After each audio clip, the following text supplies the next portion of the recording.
I used to work the night shift at a 24-hour gas station off a quiet rural highway in Ohio. My hours were from 8 p.m. to 4 a.m., and the shifts always followed a predictable pattern. Early in the evening, it would be busy, travelers stopping for gas, coffee, and snacks. But by 11 or 12, things would slow down. By 1 or 2 a.m., the place was usually dead. Most nights, I'd pass the time playing games on my phone, catching up on web classes, or watching movies on my laptop. The night I'm about to tell you about started like any other. I was sitting behind the counter, engrossed in a TV show I'd been binge-watching. The road outside was eerily quiet, maybe one car passing by every 5 minutes, and even fewer pulling into the lot. It was the kind of stillness where you could hear the hum of the fluorescent lights overhead. Then, out of nowhere, headlights cut through the darkness as a car turned into the lot and pulled up to one of the pumps. The engine shut off and the lights went dark. But no one got out. At first, I didn't think much of it. Maybe they were on the phone or looking for their wallet. I went back to my show, but after a few minutes, I realized the car was still there. No one had come in to pay, and no one was outside pumping gas. The car just sat there, motionless. I started to feel uneasy. Sure, there could be a dozen harmless explanations, but something about it felt off. Finally, I heard a car door slam. I paused my show, expecting the driver to come inside.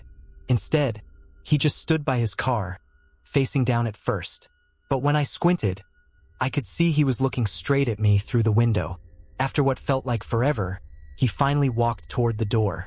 The bell jingled as he stepped inside. He had his hood up, and as he passed the counter, he gave me the briefest side glance. I caught just a glimpse of one eye before he turned away and headed to the back of the store, near the snacks. I couldn't see or hear him back there, and it felt like he was taking forever. I called out, "Do you need help, sir?" No response. Not a sound. Just as I was about to step out from behind the counter to check on him, he reappeared. He walked slowly back toward the door, not looking at me once. He went back to his car, opened the passenger side door, and started rummaging around for something. Then he shut the door and turned to face me again. Even through the glass, I could feel his eyes locked on mine. Suddenly, he lifted his arms and started waving me over. My stomach dropped. Everything about this guy was setting off alarm bells. I didn't know what to do, but I knew I wasn't going anywhere near him. Then he started walking quickly toward the door, still waving his arms.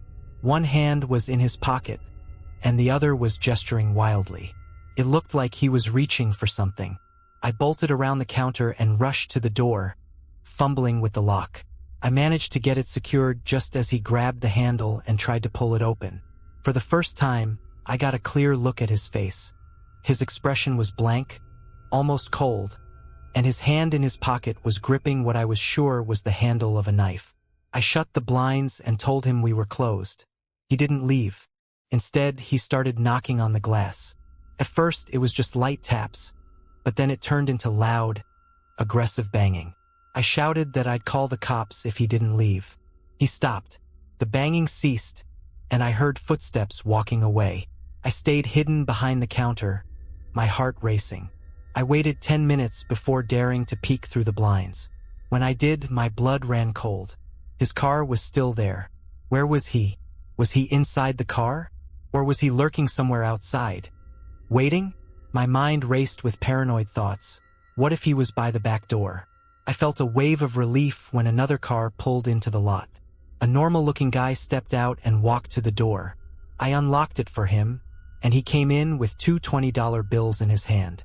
I warned him about the other car, and we ended up talking for a while about what had just happened. During our conversation, the other car finally started up and drove off.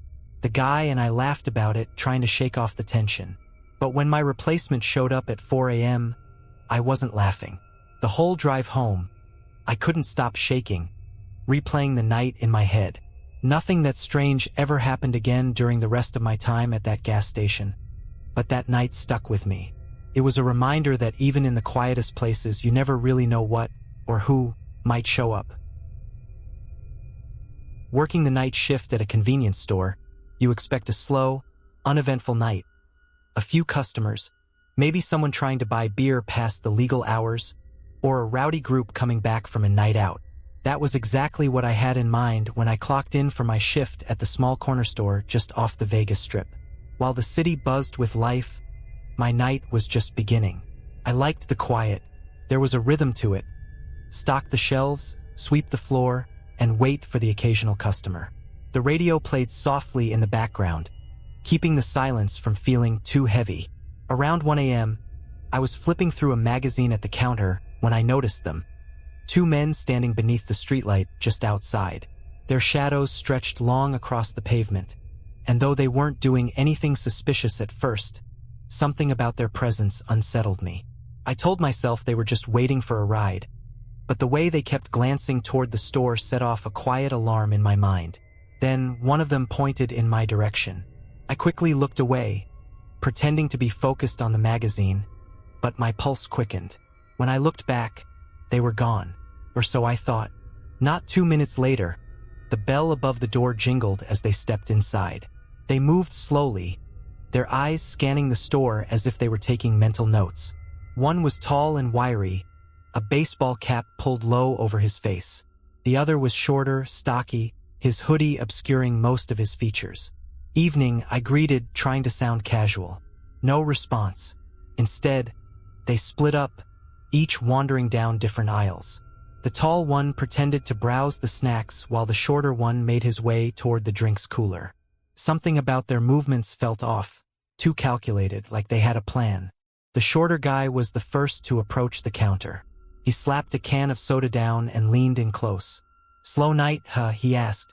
"Yeah," I replied, ringing up the soda. "Pretty quiet. You here by yourself?" His eyes darted around the store. The question rattled me. "My coworker's in the back," I lied, nodding toward the stockroom door. His brow lifted slightly, but he didn't press the issue. Instead, he glanced over his shoulder at his friend, who was now lingering by the exit. "Mind if I use your restroom?" he asked. "Sorry, employees only." He didn't like that. His expression tightened for a moment, and I braced myself for an argument. But then, just as quickly, he smirked and stepped back, rejoining his friend. I watched them whisper to each other, my unease growing by the second. Then, the taller guy walked up to the counter, hands in his pockets. "Hey, you cell phone chargers?" "Right here," I said, gesturing to the small display beside the register. As he leaned over to look, I caught something in his hand, a padlock. Before I could react, he walked to the door, threaded a small chain through the handles, and clicked the lock shut. "What the hell are you doing?" I demanded, my voice tight with fear. "Relax," he said, grinning. "We just want to talk." My heart pounded. They had locked me in. The shorter guy moved closer to the counter, blocking my path to the stockroom. "Look," I said, forcing my voice to stay steady. "If you're not buying anything, you need to leave." "We're not leaving," the taller one replied, his grin widening. "Not until we're done." I didn't wait to find out what done meant. While they were distracted, I reached under the counter and hit the silent alarm, the one we were trained to press if something felt wrong. The alarm blared through the store, an ear-piercing wail that sent both men into a panic. "Shut that thing off," the shorter guy shouted, but I was already moving. I grabbed the pepper spray from beneath the counter and aimed it at the taller one. "Unlock the door. Now." He hesitated. I took a step closer, finger ready on the trigger. With a curse, he yanked the key from his pocket and unlocked the padlock. The moment the door swung open, I bolted. Behind me, I heard glass shattering as they vented their frustration, smashing display shelves and coolers. But I didn't stop running until I reached the gas station down the street, where I breathlessly told the clerk what had happened. He immediately called the police. Within minutes, flashing red and blue lights filled the night, officers speeding toward the convenience store. By the time they arrived, the men were gone, but they had left plenty behind. Shattered glass, a discarded pair of bolt cutters, and the very padlock they had used to trap me inside. The police took my statement, promising to investigate. I didn't stick around to see how it all played out. I quit the job not long after. No paycheck was worth the feeling of being that vulnerable. I was grateful for the training that had kept me level-headed, But the experience taught me something important. Danger doesn't always announce itself. Sometimes it just walks in the door when you least expect it. My second job ever was delivering Chinese food for a local corner restaurant back in 2008. It was one of the best-paying jobs I'd had up to that point, mainly because of how fast-paced it was and how many deliveries and tips I could rack up in a single shift. One busy Thursday night, about half an hour before closing time, my boss handed me a delivery order. There were 3 of us working deliveries that night, and as usual, my boss was being his typical hard-ass self. He told me to make the delivery and get back quickly. The address was in a town about 5 miles away, so I knew it would take a little longer than usual. But the longer deliveries always came with better tips, so I didn't mind. I still remember the order, just a wonton soup and some rice. The drive took about 15 minutes, and when I pulled up to the house, I immediately noticed the area wasn't exactly the nicest part of town. I grabbed the small brown bag of food and stepped out of the car. As I walked toward the house, something made me stop and look up. There, in the upstairs window, was half of someone's face peeking out at me. I say half because all I could see were their eyes and the top of their nose, like they were trying to hide while watching me. It didn't look like a kid, it looked like a grown man. I didn't know what to think, but I figured I'd just do my job and get out of there. As I approached the door, I noticed a note taped to it. It read, "Doorbell broken. Asleep. Door unlocked. Money on table. Please come inside and leave food on table." The note was bizarre to say the least. I even took a picture of it because it felt so off. You know how they say red flags can go off in your head in a split second? Well, that's exactly what was happening. I stepped back and looked up at the window again. The person wasn't there anymore. If they were asleep, why would they leave a note like that? I tried to rationalize it. Maybe it was just a really socially awkward person who didn't want to interact with the delivery guy. Still, my gut was screaming at me not to go inside. But I had a job to do, so I slowly turned the knob. Sure enough, the door was unlocked. The inside of the house was pitch black. Couldn't see a thing. I tried to feel my way around, thinking maybe I could find the table where the money was supposed to be. I moved to the left and found myself in what I assumed was the kitchen. I could hear the hum of a fridge nearby. It was so dark that I finally had the idea to use my phone as a flashlight. I turned the brightness all the way up and pointed it around the room. That's when I saw it. In the corner of the kitchen, there was the silhouette of a person. No features, no movement, just the outline of someone standing there, completely still. I froze. My heart dropped into my stomach. Without thinking, I dropped the bag of food on the floor and bolted out the front door. I didn't look back. I didn't even think about the money or the food. I just got in my car and drove away as fast as I could. When I got back to the restaurant, my boss was furious. I tried to explain what had happened, but he didn't care. That was just how he was. I ended up doing another delivery that night, but I couldn't shake the feeling of dread. When I finally got home, I couldn't sleep. All I could think about was what might have happened if I'd actually walked up to that table. I never went back to that part of town again, and I never found out what was really going on in that house.